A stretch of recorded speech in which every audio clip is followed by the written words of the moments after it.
So you have a little extra money sitting around, but you can't decide on just what figure to get next. Well, stick around because I'm going to give you 5 tips to help you decide.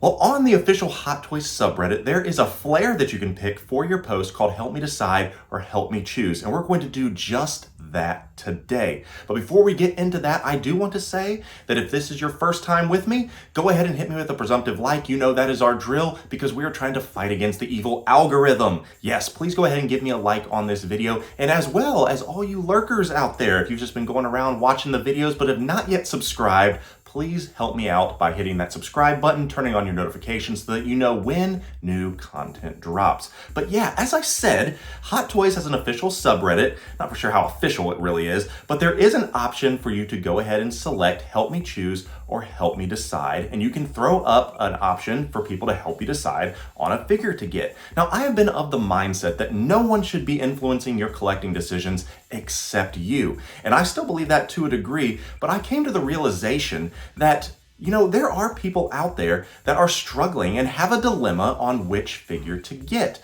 and add to their collection. And I know that these figures can be pricey, so the last thing you want to do is to get a figure into your home that you regret. So today we're going to look at 5 helpful tips for you to consider when you're about to decide on a new figure. Now, I've said it before and I will say it again because the first tip that I will give you is that you need to ask yourself, what is the emotional connection that I have to this figure and to this character? Because at the end of the day, if you have no emotional connection to a figure, then why are you buying it? What are you adding something to your collection for if it doesn't mean anything to you? Now, I've said it multiple times, no one should influence your decision to buy something and add it to your collection. If you're scrolling through YouTube and everyone is saying, oh, this is a can't miss figure, this is a future grail, ask yourself, do you really want it because you potentially could flip it later, which a majority of the time doesn't really work out for you and you end up losing money? Or do you actually have a connection? You'll be asking, what do you mean by that? Well, I mean, do you actually like the franchise? For me, it is Star Wars, it is Marvel, and a little bit of 80s mixed in between because that's when I was born. So there's no real reason, as I've said, for me to be adding a bunch of DC pieces. Now, I am a Batman fan. I grew up with Batman, and there are some representations of Batman in my collection. But I had to do a 180 because originally I was buying things simply because I had some money to spend and I wanted to add something new to the collection. But there was no emotional attachment. And what do you know?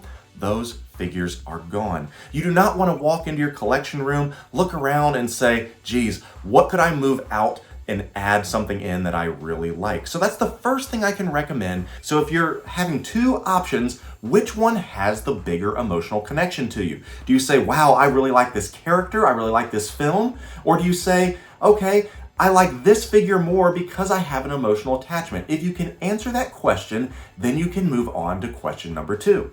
And the second question you would be asking yourself is, do you need or do you have a companion piece to go with it?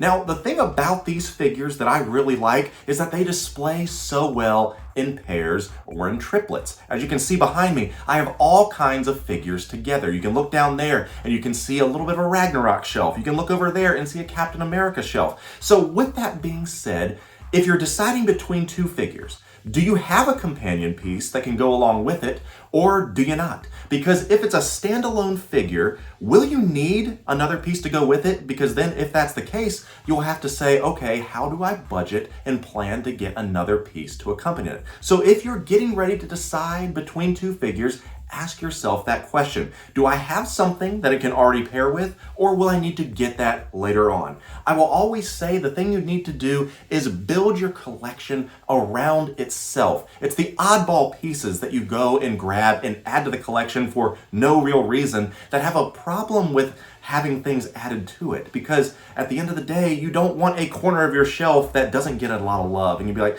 ooh, that's something I got that I'm not really emotionally invested in, and I have no companion pieces with it, because those 2 things go hand in hand. When you have an emotional connection, you do want to get companion pieces with it. If there is no emotional connection, then you'll have one piece sitting there by itself, and without a doubt, inevitably, you will say, I wish I didn't have that piece. So by asking those two pieces together and asking those two questions together, you can help alleviate the problem and help yourself decide on what figure to get next. Well, now that we've gotten the emotional connection and the idea of companion pieces out of the way, we can move on to more practical questions that you can ask yourself when deciding on your next figure. The next thing I can recommend for you to ask yourself when it comes to deciding on your next purchase is to see, what does each figure come with? Now, when you're looking at figure A between figure B, the simple question is to say, if it's around the same price, what does each one come with? Because you're looking for the most bang for your buck. The things I'm looking for when I'm deciding between my figures is, does it come with an additional head sculpt? Or does it just come with hands? Does it come with a diorama base or environmental pieces that you can add to your display? Or is it simply just a stand? With those questions, you should be able to say, okay, because figure A comes with this much more stuff, this is the one I want to go with, because at the end of the day, you want to make sure to capitalize on the most for your money. Now, I will also say, when you're deciding between a deluxe version as opposed to a standard version, I always go with the deluxe, because when it comes down to it, in the secondary market, the deluxe figure usually carries a more premium price tag because everyone wants the extra stuff. Everyone wants the extra head or the extra coat or the extra thing that it comes with. Whatever that extra piece is, people always want that. And it gives you more display options as well. So as I said, the thing I would recommend is ask yourself which figure comes with the most stuff. And I will always gravitate towards the one that gives me my most bang for my buck.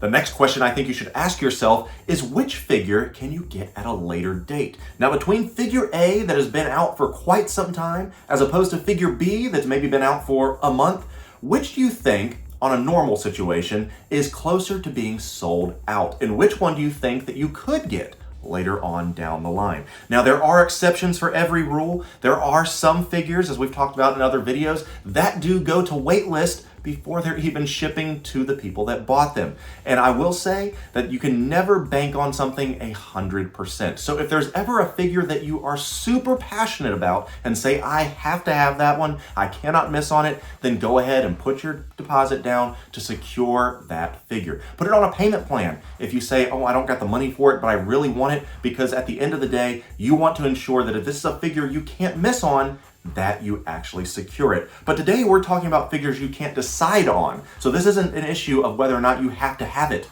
or not. So the question is, which one has been around longer and which one has been around for a shorter amount of time? So with that being said, I will always take the one that has been around a little bit longer, because at any moment it could be gone. And the last thing you want to do is make the mistake of saying, oh, I wish I would have gotten it, because that is when inevitable FOMO, the fear of missing out, kicks in. I love whenever a figure sells out or waitlist or something along those lines without fail. Everyone always says, I'm in search of this figure. But it's always funny to me because you never wanted that figure when it was available, but now that it's sold out, now you want it?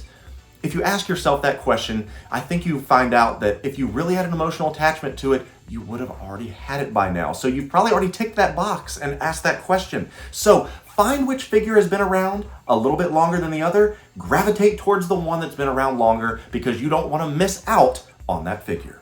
And finally, the last question I think that you should ask yourself when it comes to deciding on which figure to add to your collection next is this: is there a better version of the figure available?